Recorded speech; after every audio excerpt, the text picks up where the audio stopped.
Hi hello friends, welcome to my channel. இன்றைக்கி கிறிஸ்மஸ்ங்க. எல்லாருக்கும் happy Christmas and special happy Christmas to நம்ம subscriber and வியூவர்ஸ்க்குங்க. எல்லாமே நல்லதாகவே நடக்குங்கிற மாதிரி நம்புவோங்க. கண்டிப்பாக நல்லதே நடக்கும். என்னோடய வாய்ஸ் ஒரு மாதிரி இருக்குங்க. ஏன்னா ஊருக்கு போனால தண்ணிலாம் குடித்து என்னோடய வாய்ஸே மாறிடுச்சுங்க. ஸோ கோச்சிக்காதீங்க, கொஞ்சம் நாளில் சரியாக போயிடும். அண்டு நாங்கள் எப்போவுமே ஹாலிடேஸ்க்கு எங்கள் பாட்டி வீட்டுக்கு போவோங்க. அங்கே போனால் எங்கள் அம்மா சர்ச்சுக்கு கூட்டிகிட்டு போவாங்க.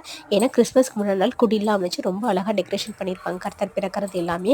ஸோ அந்த ஞாபகத்தில் நாங்களும் இப்போ கிளம்பிட்டாங்க. ஆனால் நாங்கள் சர்ச்சுக்கு முன்னாடி நாள் இல்லாமல் அதுக்கு முன்னாடி நாள் கிளம்பிட்டனால இப்போ தாங்க டெக்கரேஷன்ஸ்லாம் ரெடி பண்ணிகிட்டு இருந்தாங்க. ஸோ நாங்களும் பெரிய பல்ப் வாங்கிட்டு என்னடா பண்ணுறது அப்படின்னு சொல்லிட்டு நாங்களும் சர்ச்சில் ப்ரே பண்ணிட்டு எல்லாரும் நல்லா இருக்கணும், எல்லாமே நல்லதாகவே நடக்கணும் அப்படிங்கிற மாதிரி ப்ரே பண்ணிவிட்டு, சரி நாளைக்கு அகைன் வீடியோ எடுக்கலாம் அப்படிங்கிற மாதிரி நாங்களும் கிளம்பிட்டோங்க. ஸோ அகைன் எடுக்கிற வீடியோ உங்களுக்கு அப்லோட் பண்ணிட்டு மறக்காமல் என்னை சப்ஸ்கிரைப் பண்ணி வச்சுக்கோங்க. இந்த வீடியோ பிடிச்சா லைக் பண்ணிக்கோங்க, ஷேர் பண்ணிக்கோங்க. தேங்க்யூ.